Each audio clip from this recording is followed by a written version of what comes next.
Nous avons beaucoup de preuves coraniques, prophétiques, qui considèrent que la foi dans le qada ou qadar est une obligation. Et j'ai cité quelques versets, mais je rappelle rapidement sans entrer dans les détails, comme la sourate Les Coalisés, 33, le verset 38,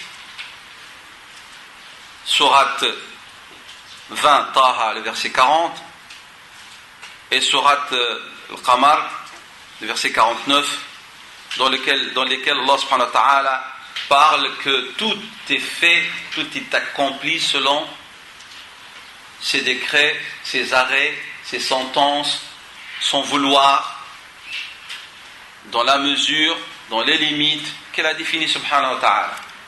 Ça, c'est l'essentiel qui revient. Parmi les hadiths du prophète sallallahu alayhi wa sallam, le fameux hadith que vous connaissez tous et toutes, je ne vais pas entrer dans l'étape de le rappeler, le fameux hadith de Jibril alayhi salam, rapporté par l'imam Muslim, dans lequel le prophète sallallahu alayhi wa sallam a rappelé à cette personne qui est venue s'interroger sur les piliers de l'islam et les piliers de la foi, et puis après sur quelques signes de l'heure dernière. En l'occurrence, il s'agissait, après le prophète informé sallallahu alayhi wa sallam, ses compagnons, il s'agissait des prières de Jibril alayhi salam. Et donc, il a cité par les piliers de la foi, il a dit An tu'mina billahi wa malaikatihi wa kutubihi wa rusulihi wal yawmil akhir wal qadari khayrihi wa sharrihi. Le hadith est connu. Donc, et c'est Jibril, bien sûr, a affirmé, puisque c'est Dieu qui lui a donné connaissance en disant Rasulullah sadaqta.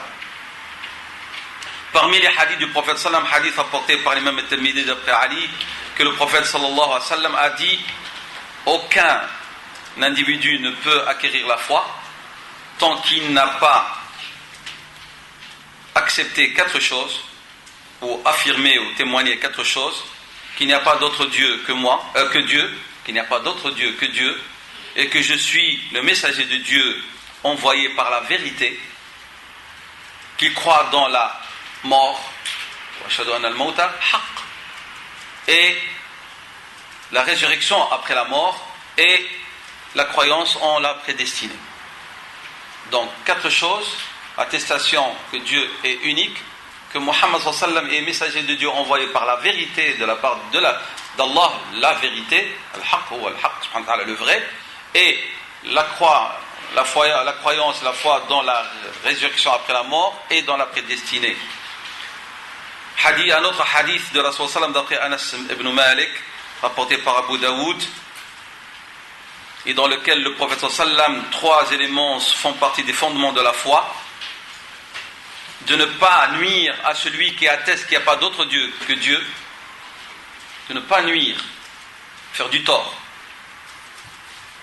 à qui affirme qu'il n'y a pas d'autre Dieu que Dieu.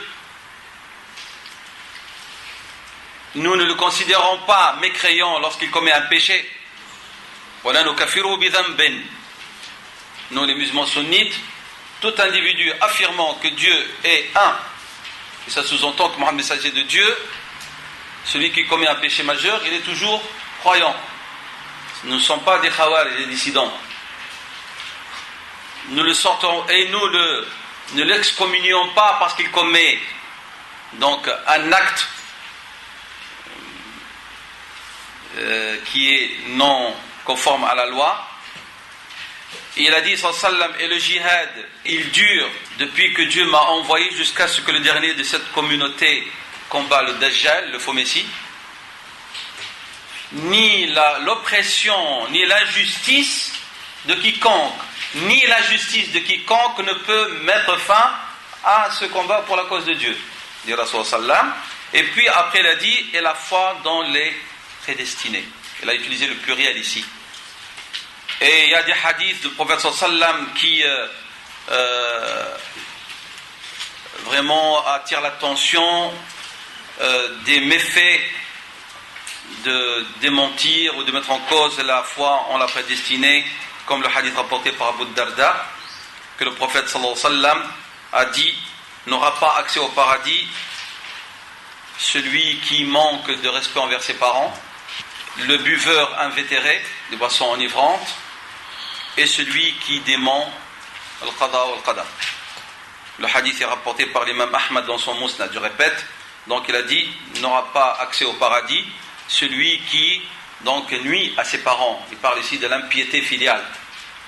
et le buveur invétéré de boissons enivrantes, ainsi que celui qui dément al-qadar ou al-qada ou al-qadar.